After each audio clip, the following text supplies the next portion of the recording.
Chers compatriotes, mes chères sœurs, mes chers frères, les résultats provisoires proclamés ce jour par la Commission électorale indépendante ne me placent pas en tête de cette élection présidentielle.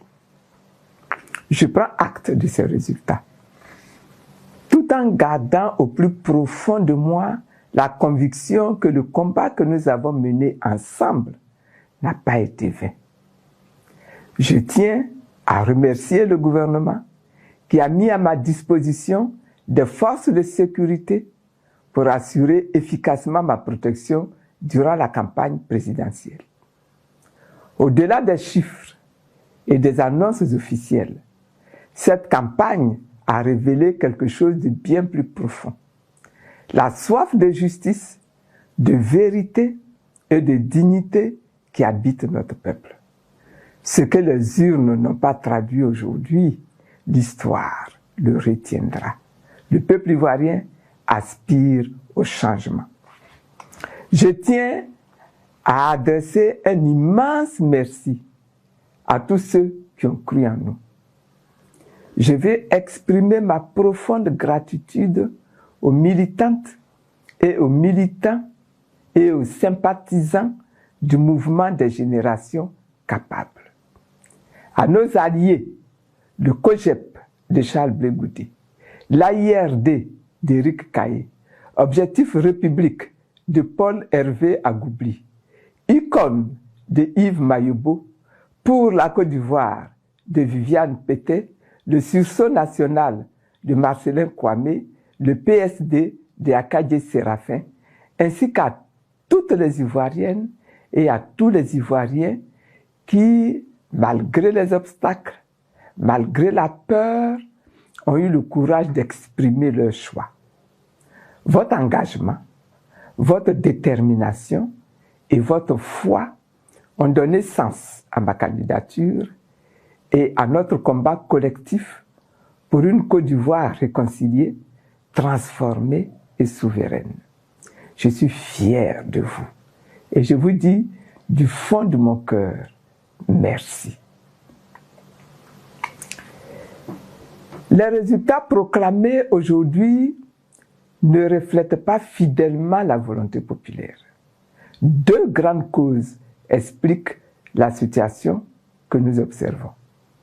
Premièrement, nous avons un système électoral inéquitable et verrouillé. Depuis des mois, nous avons réclamé des réformes profondes pour garantir un scrutin inclusif, transparent et crédible. Le gouvernement nous a opposé une fin de non-recevoir, de sorte que cette élection s'est tenue avec un fichier électoral contesté, truffé de doublons, d'électeurs décédés et de radiations discutables. Une commission électorale déséquilibrée, où le pouvoir a conservé une influence écrasante. Un climat d'intimidation et de violence qui a privé nombre de citoyens de leur droit de vote. Dans plusieurs régions du pays, Grand Pont, Yassap, Orbaf, Bobo, Ngati, Tiaa, Lopou, Youil, dans l'Agnebi-Tiassa, Grand Yapo, Séguié, Boguié, Ano, dans la Mé, Motobe, Ndoubato, Minissi, Agou, le vote n'a même pas pu se tenir. À Fakobli, Serio, Guiglo, Issia, ou encore dans certaines communes d'Abidjan comme Yopougon, Sidessi-Lem, École Bade, des scènes de tension ont empêché le déroulement paisible du scrutin. Dans plusieurs localités, à Koupé, à Ferry, Bekwefin, Songo sous-préfecture, Daoukro, EPP d'Adiekro, Jacquesville, Atoutou, Yamsokro, des troubles, des saccages des urnes emportées, des attaques contre des locaux et des agents électoraux ont privé des électeurs de leur droit d'expression citoyenne.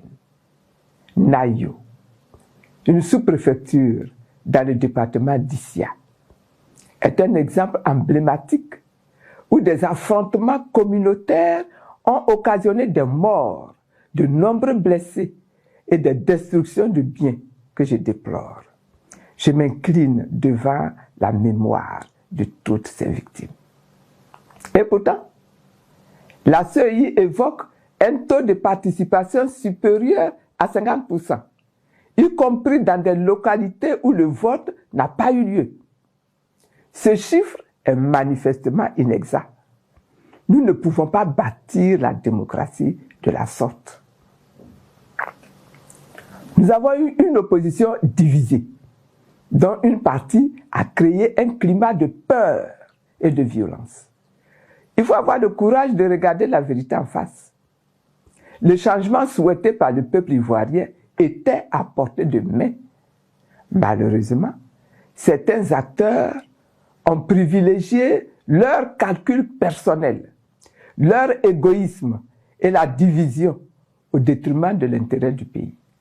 Cette fraction de l'opposition s'est employée à créer la peur, la psychose et la violence, décourageant des millions d'Ivoiriens d'aller voter et offrant ainsi sur un plateau d'or à Alassane Ouattara un 4e mandat qu'il prétendait pourtant combattre. Face à cette insécurité organisée, beaucoup de familles ont préféré rester enfermées chez elles plutôt que de risquer leur vie. Oui, nos concitoyens ont choisi la prudence, non par indifférence, mais par peur. Et cette peur, savamment entretenue, a été l'un des instruments les plus puissants de la confiscation du vote populaire. Je condamne avec fermeté ces comportements déloyaux et contraires à l'esprit démocratique. Nous avons connu une élection profondément inégale. Oui, je dénonce également la dérive financière du processus électoral qui crée une inégalité insurmontable entre les candidats. En effet, pour simplement assurer la présence de nos représentants dans tous les bureaux de vote, il nous aurait fallu mobiliser plus de 630 millions de francs CFA, chaque représentant coûtant entre 10 000 et 25 000 francs selon les zones. Aucune démocratie digne de ce nom ne peut tolérer ni supporter une telle injustice structurelle. Il y a encore des réformes à engager. Et pour cela, j'en appelle encore au dialogue national. Je réaffirme ma détermination à poursuivre le combat pour une réforme profonde du système électoral. La Côte d'Ivoire ne pourra pas bâtir une démocratie durable tant que les institutions électorales resteront sous tutelle politique. Tant que le financement des campagnes ne sera pas équitablement régulé, tant que la transparence des résultats ne sera pas garantie par la loi et la technologie. Je demande l'ouverture d'un dialogue national inclusif pour restaurer la confiance, pour recoudre le tissu social et panser les blessures de notre nation. Ces blessures, faites d'exil, d'humiliation, de division et de prison, ne guériront ni par la force, ni par le silence, mais par la vérité, par la justice et par le pardon mutuel. Je sollicite la clémence du président de la République pour la libération de toutes les personnes arrêtées et non encore jugées, et l'amnistie ou à défaut la grâce présidentielle pour toutes les personnes déjà jugées et condamnées dans le cadre de cette élection, militants, délégués ou simples citoyens.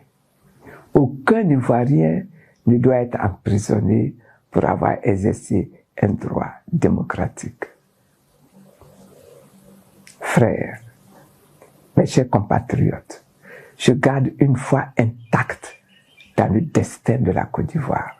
C'est pour cela que je tends la main à tous, aux vainqueurs du jour, aux partis politiques, à la société civile, aux jeunes et aux femmes, aux chefs traditionnels et aux religieux.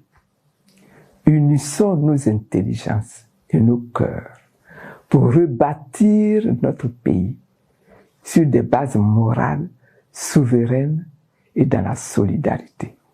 Je l'ai déjà dit et je le répète.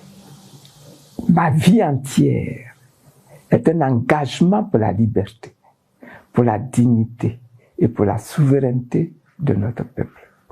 Je continuerai à me battre avec la même détermination pour l'idéal de société que je porte.